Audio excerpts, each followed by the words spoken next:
Sir ಈಗ government ಕೆಲಸ ಅಂದ್ರೆ ಲಂಚ ಅಂತ ಇರ್ತಾರೆ, ಹಾ. ಅದ್ರ ಬಗ್ಗೆ ಏನ್ ಅನ್ಸುತ್ತೆ ನಿಮ್ಗೆ? ಸರ್ ಗೌರ್ಮೆಂಟ್ ಕೆಲಸ ಅಂದ್ರೆ ಲಂಚ. ಒಂದು ತಾಲೂಕು ಆಫೀಸ್ಗೆ ಹೋಗಿ ಒಂದು ಸಬ್ ಡಿವಿಷನ್ ಎನಿ ಒನ್ ಮಕ್ಕಳು ಎಷ್ಟೋ ಪರಿಶ್ರಮ ಪಟ್ಟು ಓದ್ರು ಕೂಡ ಇವತ್ತು ಲಂಚ ಅವತಾರ ಅದನ್ನ ಒಂದು ದಿವಾಳಿ ತಂದ್ಬಿಟ್ಟಿದೆ.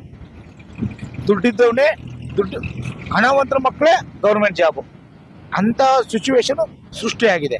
ಅದೆಲ್ಲ ನಿಲ್ಬೇಕು ಸರ್. ಅದು ಪ್ರಾಮಾಣಿಕ ವ್ಯಕ್ತಿ ಪ್ರಾಮಾಣಿಕವಾಗಿ ಅವನು ಕಷ್ಟ ಬಿದ್ದು ಶ್ರಮ ಬಿದ್ದು ಓದಿರ್ತಾನೆ, IAS IPS ಮಾಡಿರ್ತಾನೆ, ಅವ್ರಿಗೆಲ್ಲವೇ ಪ್ರಾಮಾಣಿಕವಾಗಿ ಹಣ ಇಲ್ದೇ ಕೆಲಸ ಕೊಟ್ಟರೆ ಅವರು ಸಮಾಜಕ್ಕೆ ಪ್ರಾಮಾಣಿಕವಾಗಿ ಕೆಲಸ ಮಾಡೋಕ್ಕೆ ಪ್ರಯತ್ನ ಪಡ್ತಾರೆ.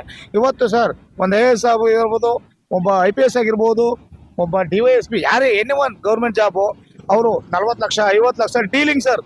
ಇಷ್ಟೆಲ್ಲ ಹಣ ಕೊಟ್ಬಿಟ್ಟು ಅವರು ಬಂದು ಅಧಿಕಾರ ಕುಂತ್ಕೊಂಡಾಗ ಅವರು ಹಣ ಮಾಡಕ್ ನೋಡಿರೋ ಹೊರತು ಸಮಾಜಕ್ಕೆ ಒಳ್ಳೆ ಸೇವೆ ಮಾಡಬೇಕು ಅನ್ನೋ ಮನೋಭಾವನ ಅವರು ಬರಲ್ಲ ಅವರು. ಇದ್ರಲ್ಲಿ ಯಾರ್ ತಪ್ಪು ಅಂತೀರಾ? ತಪ್ಪು ಸರ್.